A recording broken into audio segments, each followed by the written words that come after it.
morning, and helping present this morning is Tammy Parkinson and Marlena Havorka, and my name is Lisa Ahlens, and I'll be doing most of the presenting. Tammy and Marlena will be helping with watching questions in the background. So if you have any questions, we're going to be going through this fairly quickly since we shortened it to a half an hour, but there's an option to raise your hand over here on your screen. There's also an option at the bottom for you to type a question in, and Tammy or Marlena will answer those or interrupt me as needed to make sure we get the questions answered. And then make sure you put in your audio pin, and we'll know who's talking as we go through it. There's a few things. We are doing closed captioning on this screen. We shared the information with you in the link, and that's also shared down in the chat. If you do end up having to speak, we want to make sure that you identify yourself before you speak. Make sure you talk directly into your microphone, and if we do have multiple questions, we'll try to just make sure we aren't talking over one another. So we'll do a little bit of juggling this morning. We're really working hard at trying to do 508 compliance, and so these are some features that we're adding to try to better meet 508 compliance issues and concerns. So again, this morning we're going to be talking about the risk management process in WFDS. I feel like we can't talk about WFDS without talking about how it links to that, especially with our need to manage risk on the landscape. We're going to talk about the findings from the 2014 and 2015 reviews of incident decisions.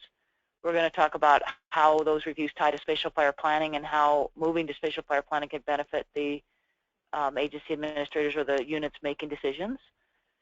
We're going to talk about your role as agency administrators in decision support, look at the recent changes in WFDS, and then lastly talk a little bit about decision support tools. The next webinar is going to go into those decision support tools much more in depth, so we won't spend a lot of time here, but we'll just at least touch on them so folks are aware of them.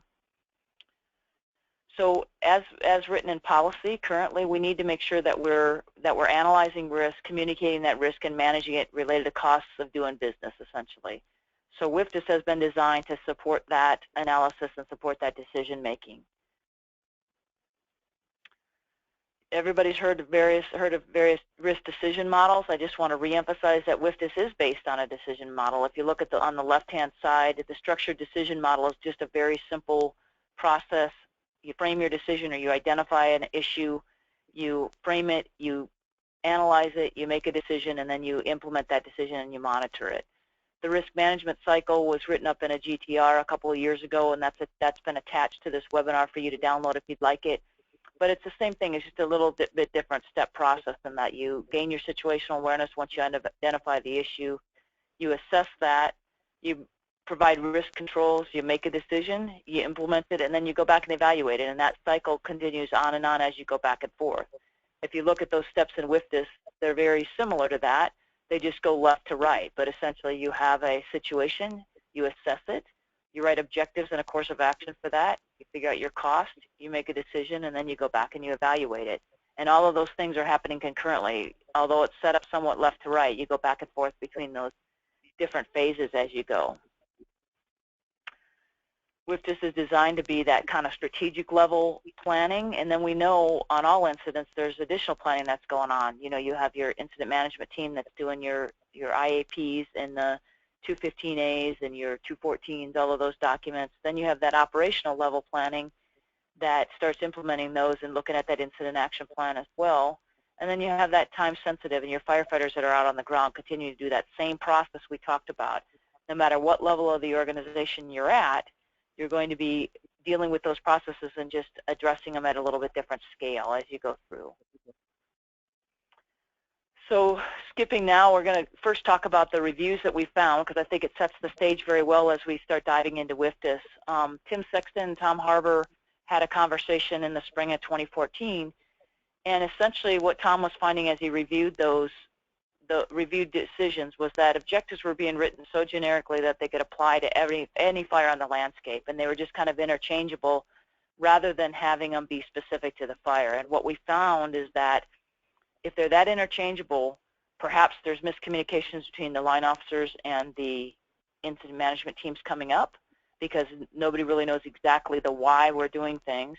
And there's miscommunication potentially down to the folks working on the fire because they don't understand the why. and they may be exposing themselves to higher risk than they should be, as compared to if that was defined better, they would know exactly why they were doing what they were doing and potentially be able to adjust their tactics accordingly. So in 2015, we reviewed, well, in 2014, we reviewed 23 fires, and that was by going out to those fires and visiting with folks and seeing what it is they were doing and kind of reviewing the decision versus the delegation of authority versus the incident action plans. And then in 2015, we just checked 32 fires and reviewed decisions, kind of looking at them to say, have we improved? Have we made progress from where we were? So setting the stage back to 14 a little bit is that more than 90% of the incident objectives were generic. So they just maybe vaguely referred to policy or doctrine or core values, such as keep costs commensurate with the values at risk, or general policy, follow the 10 and 18, something like that. And that lack of specificity makes it challenging to understand that relative importance, not only, again, for those folks on the ground implementing those actions, but from one to another. If they're that vague, it's really hard to understand that truly the value and the concern is this community, or the value and concern is this plantation, because they were just these vague boilerplate statements that didn't necessarily articulate the concerns and the priorities. Some examples were, keep the fire south of Wolf Ridge. Well, why are we keeping the fire south of Wolf Ridge? Well, if you started looking at it, the reason was to protect that pine plantation. And so if the folks on the ground or the IMTs understood it was a pine plantation that was important, they may be able to adjust tactics differently, and we may not be able to keep it south of Wolf Ridge, but we may be able to herd the fire around that plantation. The same with the next example in terms of the Clearwater Reservoir. It's really that we're trying to protect that municipal watershed. Well, what are our options to protect it versus saying it has to be in a location or east of a certain area? Another thing that we found is that, again, when we have response assets that are limited, we end up needing to provide or make sure we're working on our highest priority objectives. When they're unlimited and we don't understand what those highest priority objectives are, we have the potential to just expose too many firefighters because we're not making those choices and we're just ordering resources and bringing them in. So again, that sense of why and what is important is really critical to make sure that IMTs and that the resources are commensurate with what those values are. So often we found that because they were so vague and sometimes not even written yet, there was a lot of discrepancy between the delegation of authority, the briefing package, and other documents or ad hoc communications. That connectivity and that flow of information was not happening. We found that as well in 2015 as we spot checked those documents. Just reading through them, it was hard to sort out. If you just looked at the objectives, it was hard to sort out what the priorities were. You had to read the entire decision to be able to get a sense of, okay, now that I've read the objectives, the requirements, the course of action, and the rationale, I have a sense of what's important on this fire. And what we found in 2014 is that often incident management teams weren't reading the decision. So that's an issue if you have to read everything in order to get the clear picture. The tie from land resource management plans down to the incident objectives, incident requirements, course of action, and rationale is unclear and often did not give, again, that reason why, which we found to be very important. So one of the recommendations that we're making, and you'll see in most of our training materials, again, we have some of those handouts attached. You're welcome to download. I'm also sending the links out with the survey after the presentation. But maybe if we start addressing objectives as why, what, when, and where, with the why being the most important. Again, if you know that it's the reservoir or it's the watershed for a community, and you understand that that's why we're trying to take these actions, perhaps different tactics according to the risk and the values and the exposure can be taken because of the why.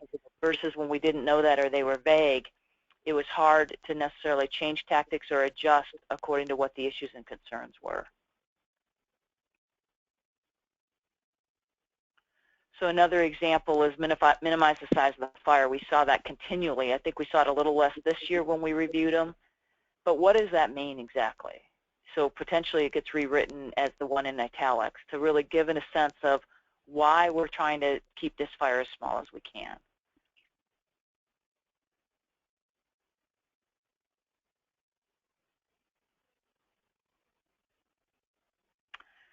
So again, in 2015, we did a follow-up and spot checked about 35 decisions, and we just went through to look at kind of, are we improving based on some of the work we've done, based on some of the information we've been sharing.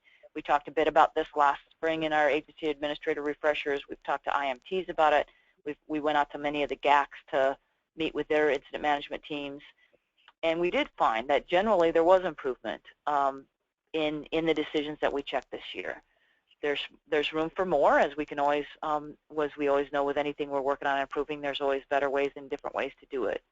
We also found that, which we thought was a good thing, that values to be protected were given equal consideration regardless of land ownership, which was nice to see that it seemed that decisions were being made cooperatively and there wasn't a preference for one agency lands over another. We also found that as people made more decisions as they went through the process, often people had done 3 or 4 decisions in the time span of their fire, there was improvement as well, which is great. We know that when you're making that first initial decision, you're trying to get the team on the ground, you're trying to gather up a lot of information, they're not going to be 100%, and that's okay. What we need to do is get the gist of the information out of that team coming in, and then improve them over time as that team brings back intelligence to the line officers and helps them make better decisions and maybe clarify some of the things as we find how the fire's burning, what the teams are being able to find out there, and we get more information, and whether that's analytical information or other. We also found that it was still a bit hard to figure out the priorities based on the objectives that were written or the requirements that were written. It's challenging until you read the whole decision. Often in the rationale you could finally see, okay, this is what was important to that line officer or that agency administrator. So again, maybe helping clarify that of the why is really important. We also found that there was an average of 4 days to publish a decision. We had a few decisions that were out 12 days. Some decisions were at 1 day, but average was 4 days, and that, according to policy, is too long. So again, something else we can probably work on. So we did take a little bit, dove a little deeper into kind of the why, what, when, and where, and how often that was addressed. And again, we are emphasizing the importance of the why, because that should give you that sense of priority. And only 31% of our fires actually indicated a sense of priority and why. 37% indicated what, 53 or 51% indicated where, and then only 3% indicated when. And we know that when is a little bit harder to implement, but at times it may be important to reference around a holiday or something like that. So our recommendations are pretty much the same as they were last year, is to make sure we keep streamlining those transition documents to make sure incident objectives and requirements are delivered and leader's intent is understood, that we want to make sure that the IMTs and fire personnel align their understanding of priorities for the fire through conversation and again, that documentation. We want to improve the linkages between the incident objectives, incident requirements, course of action, and rationale. And I think, again, that is probably one of those that we saw continually, is until you read all of these sections, you didn't have the clear picture. So I think it's clarifying your incident objectives and incident requirements up front, but then also making sure that information flows. Is your course of action supporting those incident objectives and requirements? And is your rationale kind of summarizing everything and looking at that as kind of your executive summary to make sure that you're spending the time on that to kind of paint the whole picture. The other thing from last year's findings were that we found that spatial fire planning is going to help, and we know the Forest Service is mandated to move to spatial fire planning.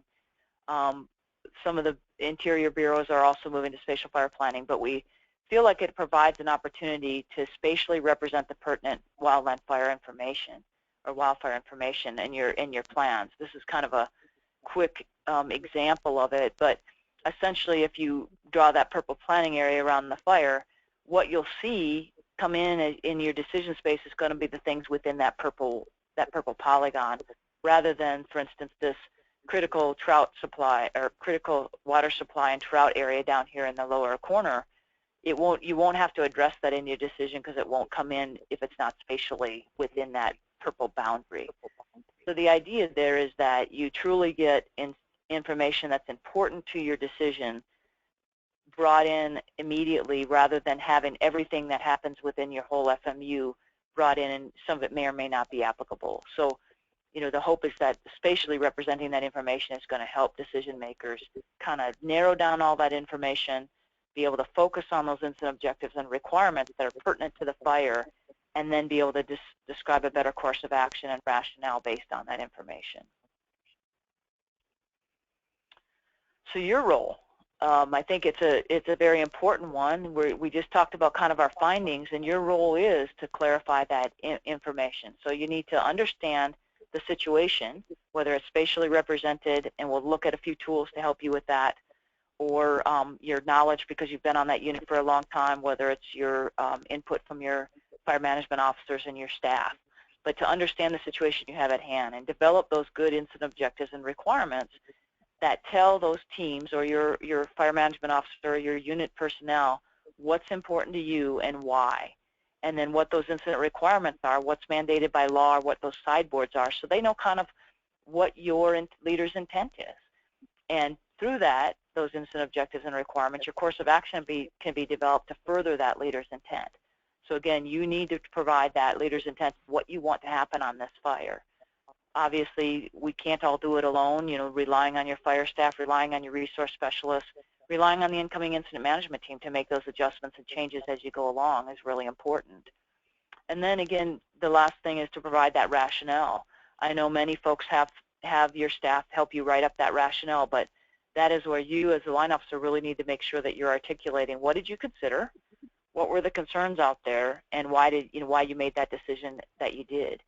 And then that continual evaluation validation as you go through in the periodic assessment, or as more information is coming in, you update your decision. And there's no issue updating a decision versus letting one stand that's stale and doesn't provide good leader's intent. So kind of back to WFDSS, we're going to jump into that now and look at what has changed. There's not a lot that has changed since last year, but we're going to refresh on it anyway, just so folks are aware of it. But essentially that risk flow that we looked at the very beginning, this is just showing it again based on the tabs. So you're going to frame the issue, you're going to collect data, and you're going to analyze it on those first few tabs.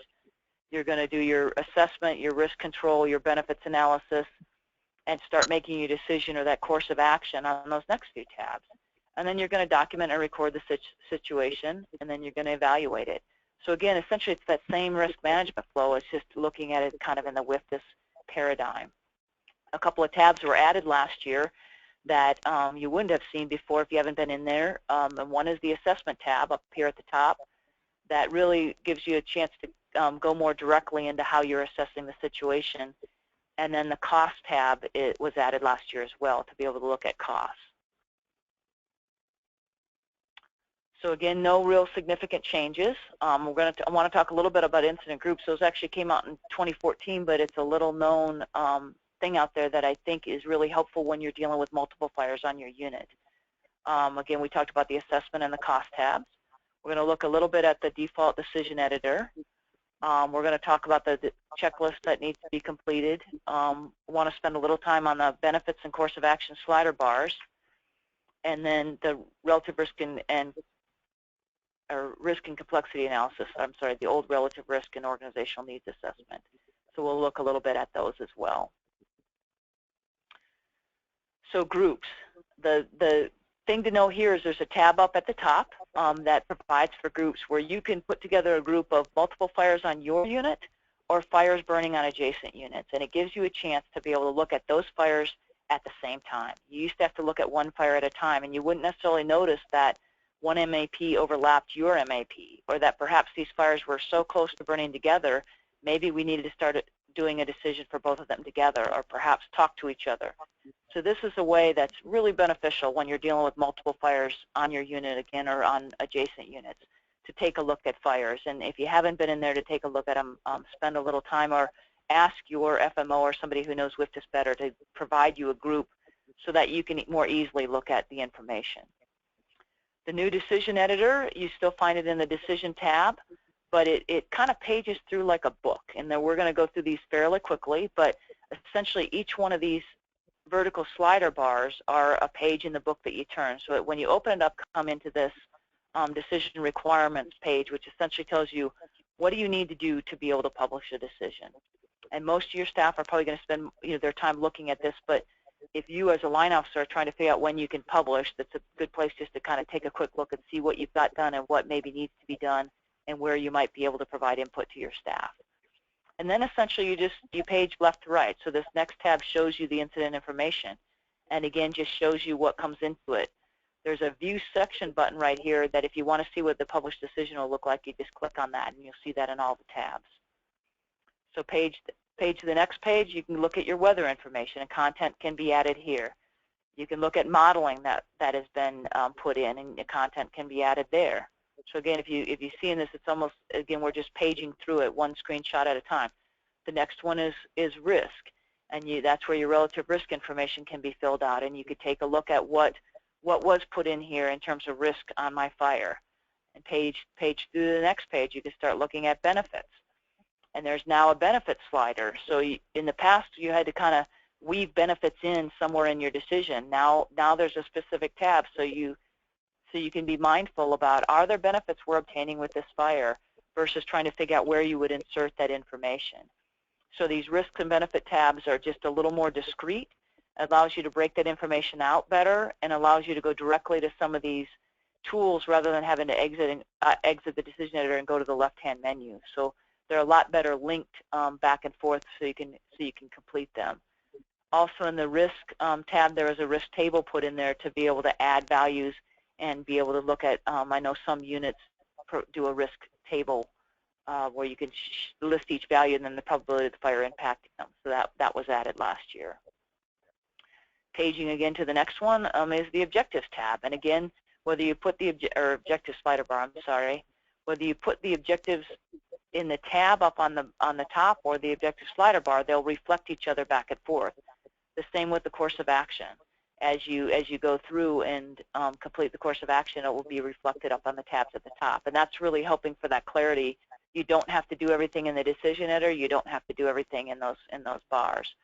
The other thing that's important to see here is the course of action slider bar that was added last year, and it was a way to capture generally what you're doing on this fire. And it's also a way for us to kind of check ourselves and say, okay, if I've written a course of action, figured out my costs, and my slider bar says I am way over on the right-hand side in suppression, is that in alignment with what my land and resource management plan says? Is that in alignment with my strategic objectives and my management requirements? Or even in alignment with the incident objectives?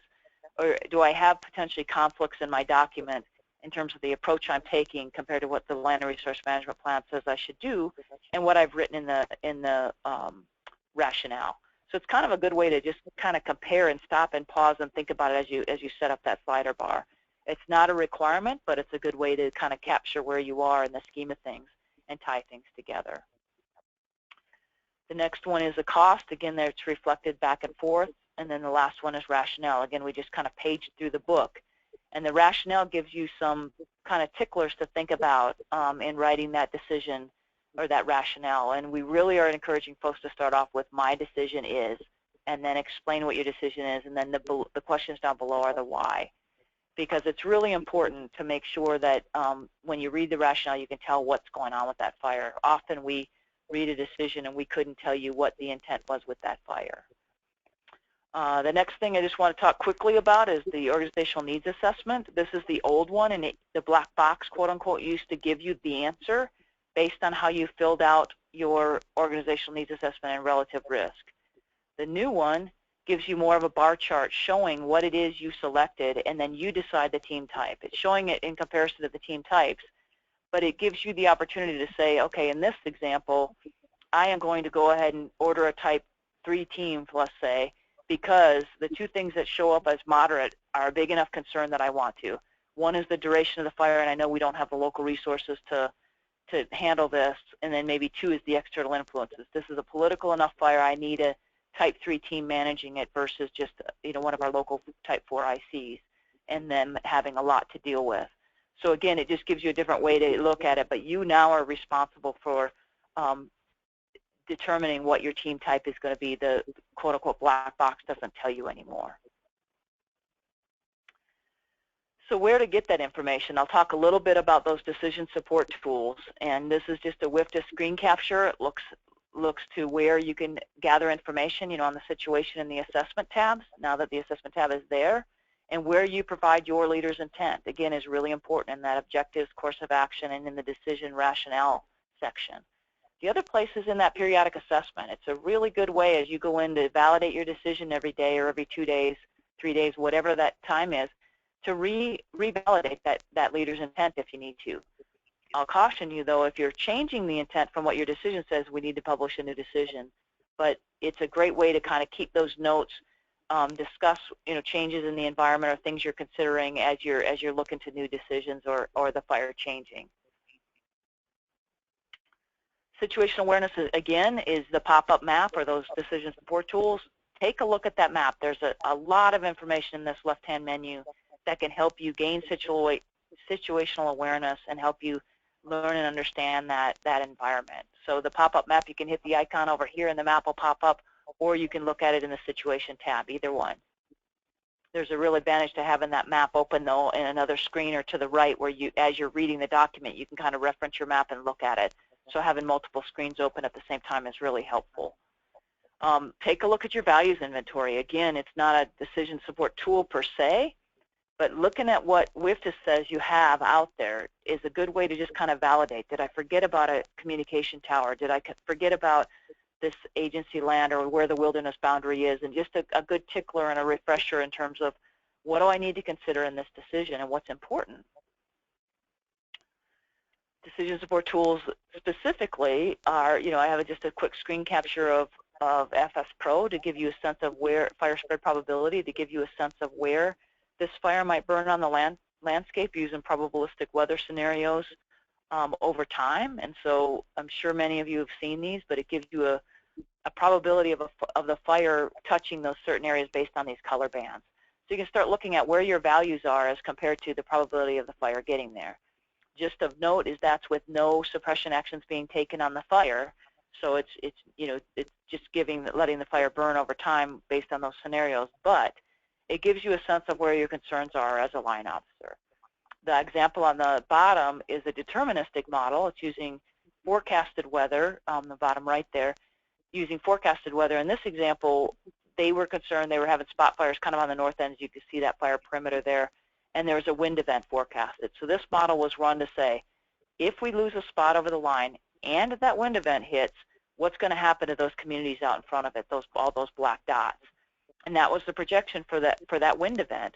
Well, lo and behold, they evacuated it ahead of those communities ahead of the fire, and the fire did end up burning essentially kind of not quite as big as this, but it did burn in that direction, just about the same length. And it helped that line officer determine what to do about evacuations ahead of impending storm front. So there's a lot of tools out there that you can use that people can help you with decision support, and realize they're out there. And again, we'll dig a little bit deeper into some of these when we have the next webinar. We are trying to keep these two short just to give you an overview, but we'll go into more detail on the next one. Make sure, or the other thing that's really important as a line officer is to look at those benefits. I think too often and this is Lisa's opinion only, but we don't stop and say, are there benefits that we could be gaining because we're so busy and we have so much going on. So think about what those benefits might be to meet land management objectives. So the last couple slides are going to be, where do I get help? This is just pointing to the WFDSS homepage. Don't hesitate to call. We have folks on call on the help desk and with the Wildland Fire Management RD&A. Those numbers are on the left. There's a lot of great related resources there. There's a lot of great training, the WFDSS 101 lessons that have been put together. Some are specifically talk to agency administrators. There's also the latest information on the right side, and then a Google search. If you're having trouble finding something, go look there. And then not addressed here, there's also geographic area editors that are assigned to your area that can help you as well. And if they're not available, then certainly call us. There's a lot of references out there. This is in the bottom side, there's a bottom corner here, there's the RD&A's webpage. For Forest Service folks, there's a Line Officer's Desk Reference Guide. I'm sure Interior would find some benefits in looking at that as well. And then there's a decision-making GTR that was published a couple years ago. And all these links have been sent to you, but in the follow-up email. But there's really great references out there that will help you kind of put your head around some of this if you have some time to look at it. And then the last thing, what we can do is we're right at 11:30. We're trying to shoot for a half an hour. We'll entertain any questions that folks have, and Tammy and Marlena can help me with that, or we can go back to anything for folks that want to stay on. In respect for your time, if you want to jump off, that's fine. We'll stay on a bit longer. The last thing with this, though, is this page shows the objectives work that's been done, and these papers are the ones that are linked here. But there's a lot of papers that we've been publishing on this, writing good incident objectives, and we've gotten some really good feedback. So if you're struggling a little bit with and thinking about how to look at some of this, there's a couple just one-pagers that are really handy. I would recommend going and downloading them or grabbing them off the web or off the webinar right now before you jump off. Again, we'll be sending out a survey. Your feedback is very important to us. Did it work to do a half an hour? Or is this just too fast? We have a follow-up webinar that's going to dig into the tools a bit more, and we'd love to have you join us there. And if there's something else you'd like to hear from us or have a webinar on, we have time this spring to put some on before people get too busy with fire season. So Tammy and Marlena, any questions? Or if you want to raise a question again, raise your hand, and we're happy to entertain any questions. I've got a question. We often publish new decisions as the fire is growing or changing. Is there an expectation that a decision is published as fire activity decreases? That is a good question. I don't think there is an expectation, or I've not heard of one being implied. I think what I would do, though, is at least go in and update your relative risk and note it in the periodic assessment. So you can update your relative risk without having to republish a decision. So if you go in and all of a sudden your relative risk goes from a high to a moderate or moderate to a low, that would show up and continue to be attached. And then in your periodic assessment, I would just show we're downscaling, our relative risk is this size now, and it'll go from a type 2 team to a type 1 team, or I'm sorry, type 2 to a type 3 on this date type thing, and just make sure it's noted there. I don't know, Tammy or Marlena, any differing opinions than that? No, that's how I would recommend as well. Okay.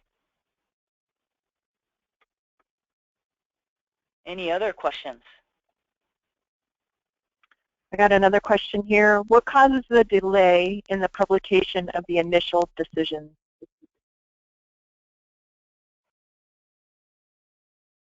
Okay, I'm assuming that was in response to it took most on average 4 days. My guess is, and if it's not, please type it back in there and we'll readjust the answer. But I think it's just time. I think folks, when you all are dealing, and we understand that with multiple fires on your unit and you're trying to get a decision published, I think often we work to get the perfect decision rather than getting a decision out. And I think, in my mind, that's the delay. It's partly time. People are busy. We may be waiting to have the perfect decision. That there's multiple reasons why, but I think what we're encouraging folks to do is to get a decision the best you can, so a team's coming in and they know where they stand and what information they need to start going with, and then modifying that as you need to, as you get that information back from the team and you have that dialogue. I'm not sure if that answered it, but I think that's what it was getting at. It was based on the time. You had that right, Lisa? Okay. Thank you.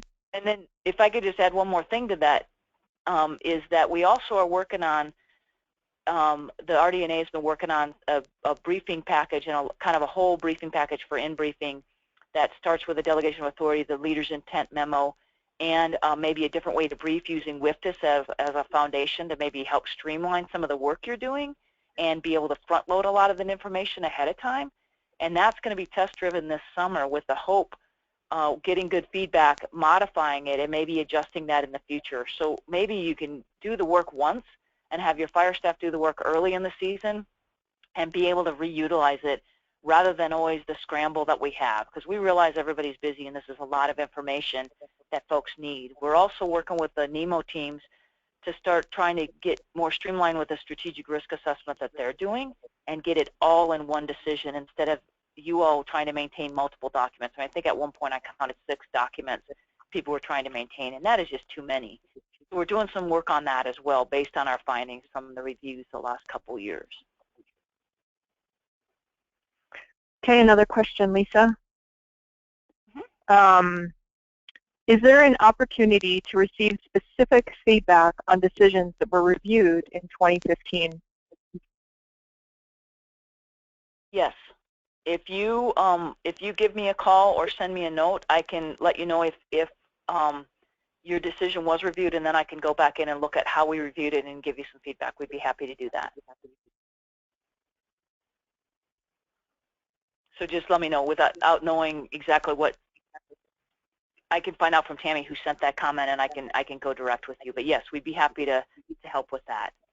And again, I think that's the advantage of WFDSS, right, is that we can go look and help even remotely. You don't have to order somebody in. If you're struggling with how to do something or how to tie some of this together, give a call at that 8107 number. We always have somebody on call that would be happy to help you. And I know your geographic area editors are really skilled and would be happy to help as well.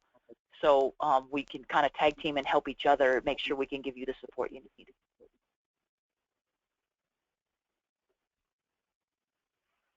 Anything else? Okay. No more questions in the question box, and no hands are raised at this time. Okay. Well, we appreciate you being on. Again, we'd enjoy your feedback. We tried to make it, respect for your time, make it a little shorter and do 2 half-hour sessions. But if you have some ideas around that, we'd be happy to hear them. Or if there's something that we missed when through these 2 webinars that you'd like to see us do, we can fill in another one. We're happy to do them. So we appreciate your participation, and thank you, Tammy and Marlena, for helping in the background. It really helps when you're trying to present, and we'll be in touch. Oh, lastly, sorry, you will get a certificate or an email that you attended this conference, and you can use that for your documentation for IQCS if your unit IQCS person is asking for that. It'll just be the email that you'll get confirming you attended. So, anything else? One more thing, Lisa. Folks appreciate the handouts. A couple comments in the question box. Good. That was we tried that new this year. Thank you, Tammy, for realizing that. And good. I'm glad you're able to download them. Okay. Well, maybe I'll leave the webinar running a little bit longer, so if folks didn't get a chance to download them, you could do that now. We'll leave the webinar up for another 5 minutes or so. Okay.